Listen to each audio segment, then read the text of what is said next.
Hello and welcome to TimesXP Skyline, ladies and gentlemen. I'm Dhriti Yatri. Well, tonight we are talking about something that connects almost every Indian family living abroad. Jobs, visas, immigration, money, housing, travel, and even coffee. Because look at the world around us. Different stories, but one common thread. The world is changing, and for Indians living overseas, these changes are not happening somewhere far away. They're happening inside your workplaces, inside your passport, inside your bank account, inside your family plans, and sometimes inside your coffee cup.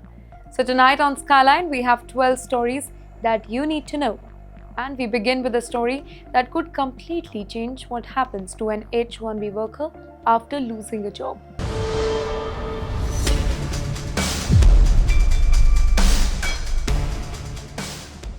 Let's start with a situation every H-1B worker hopes they never have to face. You walk into work, you have a job, you have a salary, you have a house, you have bills, and maybe your spouse works too.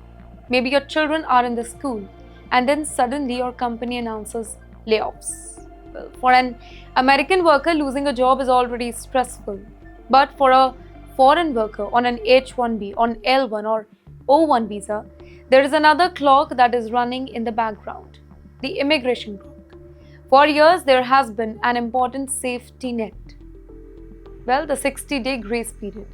It gives certain non-immigrant workers time after employment ends to find another employer, file the necessary paperwork, change status where it is appropriate, or prepare to leave the United States. But now, DHS has proposed something that could fundamentally change that safety net. On August 6, 2026, the Department of Homeland Security submitted a proposed regulation to the White House, basically Office of Information and Regulatory Affairs. The title itself tells you what Washington is considering: eliminating the discretionary 60-day grace period. That sounds technical, but for a worker sitting at home after a sudden layoff, it could be anything but technical, because the proposal seeks to remove the 60-day grace period when the employment ends prematurely. And yes, if this proposal is eventually finalized in the current form, the consequences for foreign workers could become much more immediate. Indian professionals are specifically exposed because the Indian diaspora represents a huge share of approved H-1B petition. And many Indian professionals are already caught in long employment-based green card backlogs. So, the H-1B, it is not simply a temporary work document for many families. It is the bridge connecting their jobs, their immigration status, and their future in America. But here's the important part. The proposal is not the law today. As of mid-August 2026, the existing 60-day grace period remains active. The proposal is currently going through the regulatory review, and if it clears at that particular stage, DHS will have to publish a formal proposed rule, open a public comment period, consider those comments, and then issue a final rule, and that too with an effective date. So don't confuse a proposal with policy already in force though. But the message from Washington, that is clear. Foreign workers need to prepare earlier now. And yes, if immigration uncertainty is one clock ticking for H-1B workers, the AI-driven reconstructing of big tech, that's another. Now here's the strange part about 2026 technology job market. Companies can be making money. Their businesses can be growing. In fact, their businesses can have the perfect balance sheet. And yet, they are cutting cost here. And what is the cost? Jobs. You know why? Because money is moving. More specifically, the money is moving towards AI.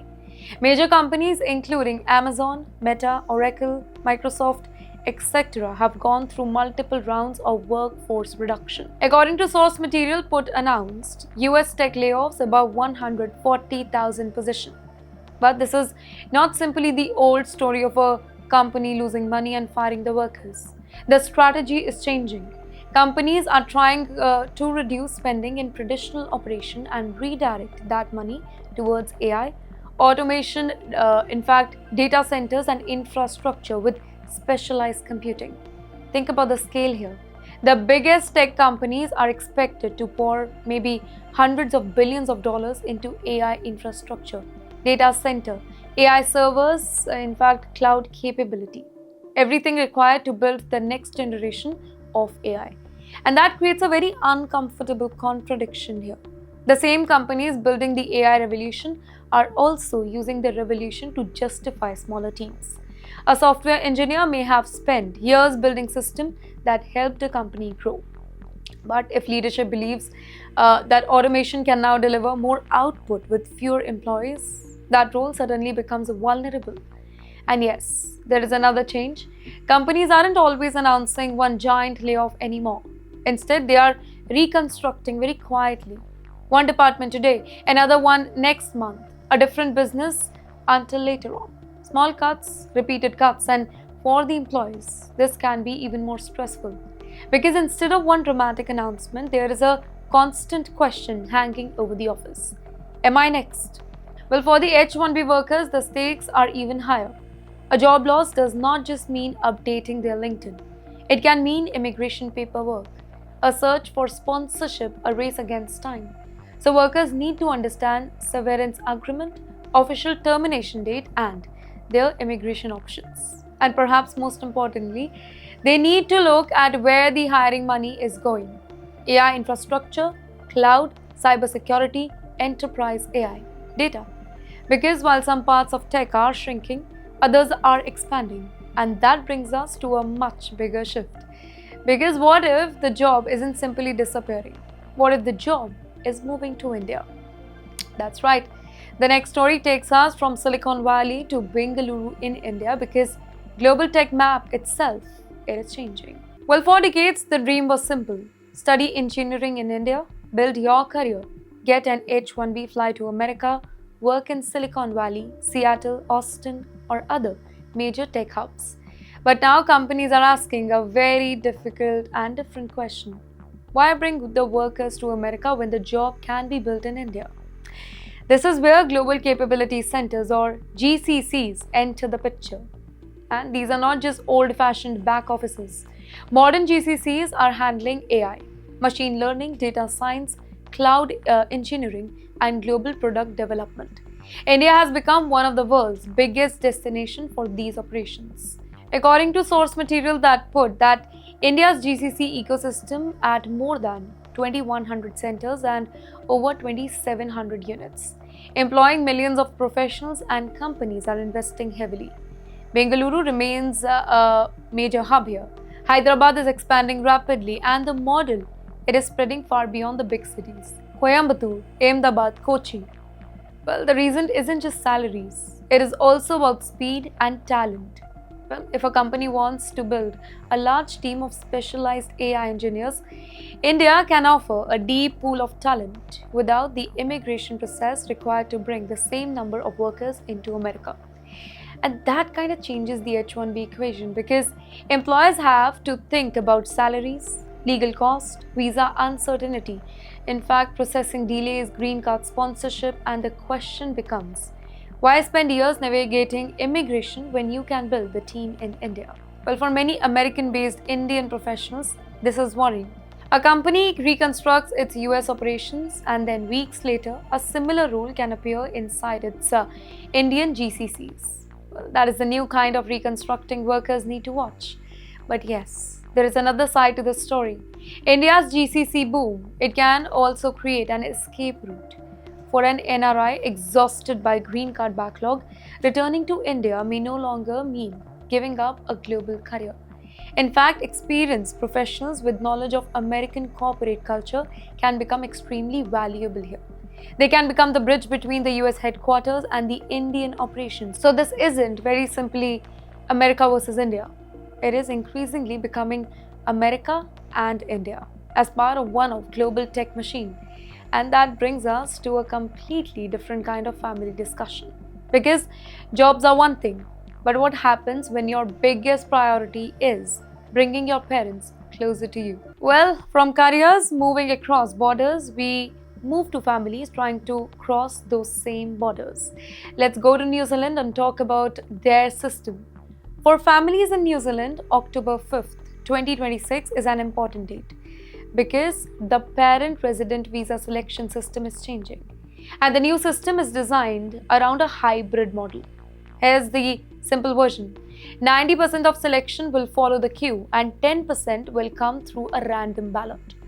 The annual quota remains at 2,500 resident visa financial year. And you know why this matters? Well, it matters because immigration system can become frustrating when families don't know whether they are moving forward or simply waiting. Under the new system, an expression of interest could expire after 2 years if it wasn't selected. That means families could potentially find themselves having to submit again. Under the new system, EOIs, it will no longer automatically expire. Instead, applicants will need to confirm every 2 years that they still want to remain in the pool and that their family information is correct. And yes, there is an important point here. Existing EOIs will automatically transition into the new system. So families don't simply have to start from zero again. There are several dates to remember. First, August 11, 2026, the final draw under the old setting. Then October 5th, the new hybrid system begins. And then November 10th, the first draw under the new 10% queue and 10% ballot system. But don't mistake a new selection system for an open door. The annual cap is still 2,500. Well, you can see demand that remains much higher and applicants still need to meet sponsorship, income, health and character requirement. So message is not everybody get in. The message is the road to family reunification is being redesigned. And for families planning years ahead, even knowingly how that road works, it can make a huge difference for you.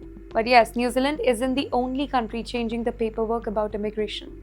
Canada is also removing a layer of bureaucracy for international students. That's right, if you are an international student, you have been accepted into a Canadian university or college. You have paid your fee, you have arranged accommodation, and then your course tells you you need to complete an internship or co-op placement here. Previously, eligible students could face an extra administrative step, including a separate co-op work permit. Well, that meant another application, another document, another wait, and sometimes another headache just when a student needed to start working. IRCC has now updated the rule. That's right, for eligible post-secondary student, a separate co-op work permit. It is no longer required for mandatory work placement when the conditions are met. Your study permit can provide the relevant authorization. And you know, this is a big simplification. But this is important. It does not mean that every job automatically qualifies. Well, the job placement must be formal requirement of the student's program. The program must be offered by an eligible post-secondary institution and there are limits on the total duration of placements as well. Well, according to resources, 50% cap relative to the overall study program is there. And this change, it does not extend in the same way to the high school students or any certain language course student.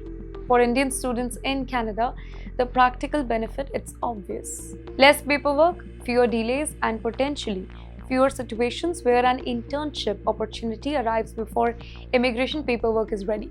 Because for the students, a co-op, it is not just another semester. It can be the first Canadian employer on your resume, the first local reference, the first professional network, and potentially the first step towards a longer-term career. So sometimes immigration policy isn't just about opening a border. Sometimes it is about removing one piece of paper from the journey. And yes, while students are getting a smoother work process, thousands of former temporary residents in Canada, they are still waiting for something much bigger. Permanent residency. Well, Canada's 2021 temporary resident to permanent residency pathway attracted maybe tens of thousands of applications. But immigration processing does not always move at a speed applicants expect it to. And when your permanent residence application, it is still pending while your work permit approaches expiry, well, the certainty can become a lot. Now, IRCC has extended the relevant open work permit protection through December 31, 2026 for eligible TR to maybe PR applications. Well, For qualifying applicants here, that can mean continued ability to work while waiting for the final PR decision here. Ladies and gentlemen, the policy also extends benefits to eligible family members in certain circumstances. And that matters. Why? Because immigration is rarely an individual decision. It is usually a family decision. One person applies, a spouse waits, children wait, job depends on the status, housing depends on the income, and every month of uncertainty has a cost. But eligibility is not automatic too. Applicants have to meet specific requirements, including having an active PR application under an eligible TR to PRST, appropriate status in Canada, previous work authorization, and the relevant original language requirement here. There are also timing conditions around the existing work permit. And one technical detail, it is particularly important. Your passport here matters. That's right, the work permit cannot generally extend beyond the passport's validity. So, if your passport expires early, your work permit may also be limited. So that means renewing the passport before applying can be very important for somebody seeking the full available period. Well, the bigger picture here is simple. Canada is effectively giving eligible applicants more time just to keep working while the immigration system catches up with their applications. And yes, when immigration decisions take years, sometimes time itself becomes the most valuable thing a government can give an applicant. Now, let's cross the Atlantic because Britain has quietly changed something every Indian traveler needs to understand before reaching the airport. Let's go back to the United Kingdom's visa system. Ladies and gentlemen, for generations, a visa meant a sticker in your passport. You opened the passport, you found the page. There was the visa. Simple, physical, visible. But Britain has now moved into a different world, the e-visa world. That's right, the UK has transitioned towards a fully digital immigration system with successful visa decision recorded electronically. Well, the source material says more than 500,000 visas were granted to Indian citizens in the year ending March 2026.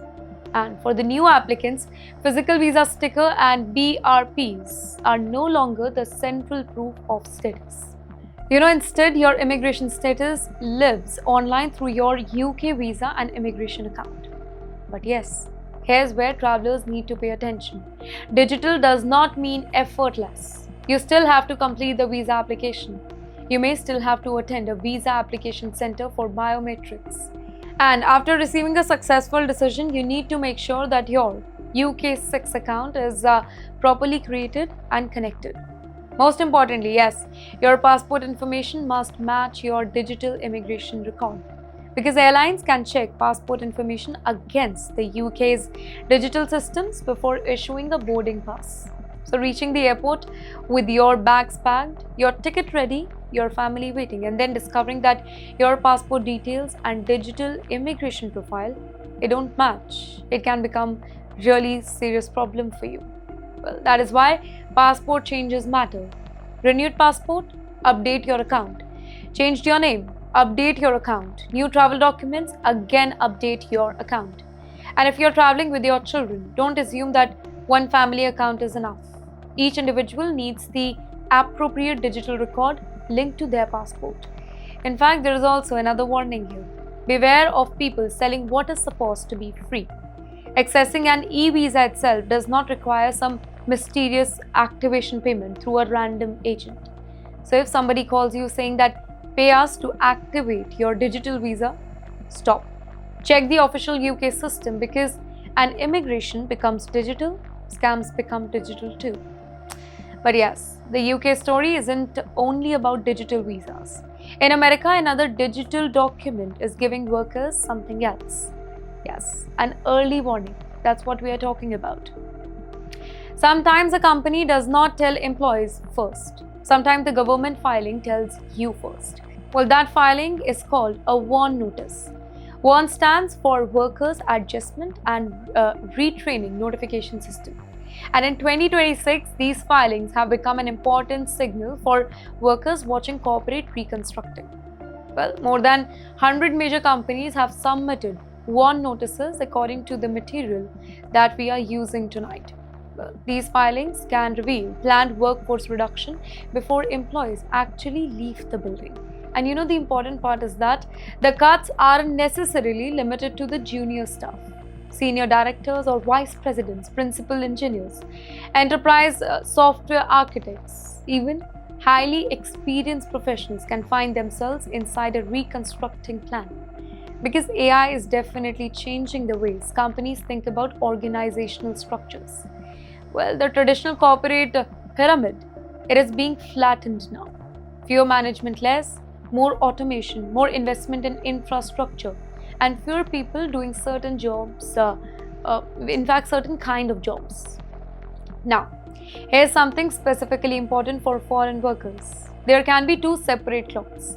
The warn period can come before your actual termination, and then once your employment officially ends, immigration rules may provide another period in which you can take the action. So understanding the difference between those timelines, that matters. But don't wait for the company to call you now. Workers can monitor state warn databases where it is available. They can check whether their companies have filed a notice affecting their location. They can update their resumes, they can collect their immigration document, check the validity of their I-94, and understand their options before the last day arrives. Because information is power, and in a layoff cycle, knowing 2 months earlier, it can completely change the outcome. And yes, while American companies are reconstructing their workforce, India's biggest IT companies are reconstructing something even deeper: the definition of IT workers itself. Well, for years, India's IT industry operated on a very successful formula: hire a large number of engineers, train them, deploy them to global clients, scale, repeat. That model helped create one of the world's biggest technology services industry. But AI is attacking the weakest point in that formula: routine work, manual testing, basic maintenance, repetitive coding, and standardized support. These are exactly the kind of tasks that automation can increasingly handle, and companies such as TCS and Infosys are now responding. The message from the industry is changing. It is no longer enough to simply know how to code. You need to understand how technology works with AI. You need cloud skills, data skills, cybersecurity, AI architecture, enterprise integration. According to resources, this is the move from a volume-based model to a more specialized AI-first delivery model. Now, for example, Infosys. Now, this big tech has undertaken large-scale reskilling around generative AI, while TCS has been building specialized AI capabilities. So, there is a new divide that is emerging. On one side, there is legacy role. On the other side, you have AI-enabled role. Well, for the young graduates, this is a warning. A computer science degree may open the door, but it may not be enough to keep the door open. Well, for experienced workers, there is another opportunity. Companies still need people who can understand complex businesses, how they manage the clients, and connect the AI system to real-world operation. And for Indians working abroad, the offshore shift creates another possibility. Well, global companies increasingly need people who understand both sides of the world: the American client, the Indian engineering team, the regulation, the technology, the business. Well, that person can become incredibly valuable. So AI isn't simply eliminating the job. It is changing which skills the market rewards now. And now a very familiar story returns: the UK's digital visa revolution. But this time, let's look at what travelers absolutely must do before boarding the plane. Yes, we are returning to the UK e-visa story because this part is too important to miss. Your visa may be digital now, but your passport, well, it is still physical. And that combination creates a new responsibility. Now think of your UK 6th account as your digital immigration identity. Your passport is the physical identity document that is attached to it. If one changes, the other needs to reflect that change. So before you travel, check your passport, check your UK 6th account, check the information matches. Don't wait until the airport day. Because the airport is the worst possible place to discover an administrative mismatch. And remember here, every family member has their own immigration identity. Your child, your spouse, you, each person needs to correct the record. Parents or guardians may manage the account for children, but that does not mean that the entire family should be placed under one shared identity. And because everything is becoming digital, fraudsters are adapting too. The simplest rule is this now. If somebody contacts you unexpectedly asking for money or sensitive banking information to activate your e-visa, don't trust the message simply because it uses official looking language. Go back to the official UK government system yourself. Digital immigration can make travel easy, but only if your digital records are accurate. The future of immigration may be paperless, but responsibility has not disappeared. It has simply moved on to your screens. And yes, after passports, visa, and immigration paperwork, let's talk about something that is much comforting. A story that begins with a steel tumbler and South Indian aroma. Now, after all the immigration drama, let's take a breath here because this next story, it smells very different. It smells like a filter coffee. For millions of South Indians, filter kapi, it isn't simple caffeine. It is morning, it is home, it is family. It is that unmistakable aroma filling the kitchen. And now, the same experience is finding a growing audience in America. That's right. In Atlanta, entrepreneurs of South Indian origin, they are building cafes and pop-ups around the filter coffee. Rani Coffee Roasters opened its cafe in November 2025, and the response has been strong. The traditional hot Madras cafe, it is particularly popular. And then comes the performance. The coffee is poured from a tumbler into the dabara from a height. That familiar pulling motion, right? That froth, that sound, that visual. For somebody from South India, it can feel like home. For somebody trying it for the first time, it can feel completely new. Well, the story does not stop in Atlanta, by the way.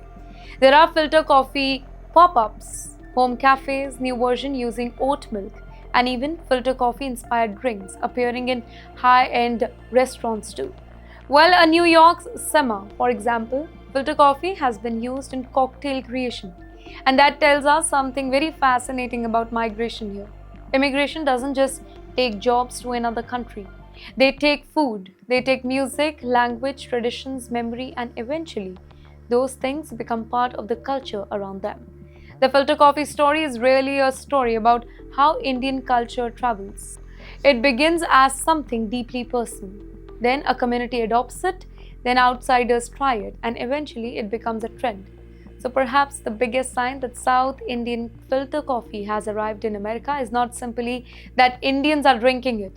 It is simply that people with no connection to South India, they are lining up to try it. And sometimes that's how culture wins. Not through a campaign, not through a policy, but one cup at a time. And finally, from the price of coffee, we move to something much bigger. The price of home in America. If you're planning to buy a home in America, well, here's the first thing you need to understand. There is no single American housing market anymore. There are effectively two. A wealthy buyer with cash and equity is living in one market. A first-time buyer dependent on mortgage is living in another. Economists describe this as a K-shaped market basically. At the top of the K, luxury housing is still seeing strong demand. Wealthy buyers are affording expensive properties. Well, older homeowners, they may have maybe decades of home equity. Cash buyers can move quickly, but at the bottom of the K, well, first-time buyers are struggling. According to sources, first-time buyers at just 21% of home purchases, and that's a historic low. Reason is simple here. Mortgage rates. During the low rate era, millions of Americans locked in mortgages around 2.5% to 4%. Today, new borrowers are locking at rates closer to 6% to 7% range. And that creates a huge psychological barrier if you see. Well, why would somebody sell a home with a 3% mortgage only to buy another home with a mortgage about 6.5%? Well, that is the lock-in effect. People stay where they are. Inventory remains limited, prices stay elevated, and new buyers, they struggle to enter the market. Well, for Indian American professionals, specifically those working in expensive tech hubs, this creates a very difficult calculation. You might earn a six-figure salary, but a six-figure salary does not automatically make maybe $1 million home affordable to you. In places such as San Jose, Seattle, Austin, and New York, the income required to comfortably afford a house here, it can be extremely high. And then there is competition. You aren't always competing against another first buyer. You may be competing against somebody with cash, somebody with a large down payment, somebody selling another property to fund the purchase. So what should the buyer do? The answer isn't necessarily buy at any cost. Sometimes the smarter question is, what does renting cost me as compared to owning one? In some major tech markets, renting can substantially be cheaper than a full monthly cost of owning a property at current mortgage rate. And if you already own a house with a low mortgage rate, that property can be as powerful as financial asset. You may choose to prevent that low-cut financing rather than giving it up. Some NRIs, they are also looking beyond US residential property altogether, by the way. Commercial real estate, Indian real estate, NRE or FCNR deposit, other investment. Well, the point is not one choice is always right. Well, the point is don't mistake a huge salary for automatic affordability. The American housing market in 2026 rewards people who already have capital and equity. Well, for first-time buyers, the game is much harder, and that is why understanding the market before signing a mortgage may be more important than ever before. And so we have 12 stories. Every story is different, but look closely and we will see the same pattern running all of them. The world is being more connected and more complicated. A rule in Washington can change the future of an Indian engineer. A reconstructing in Silicon Valley can create a new job in Hyderabad. A Canadian immigration change can determine whether an international student gets a complete to an internship on time or not. Well, New Zealand policy can decide how a family plans to bring their parents closer. Ladies and gentlemen, the world is changing and we have to adapt those changes. I'm Dhriti Atri, this is Skyline. I'll see you in the next episode.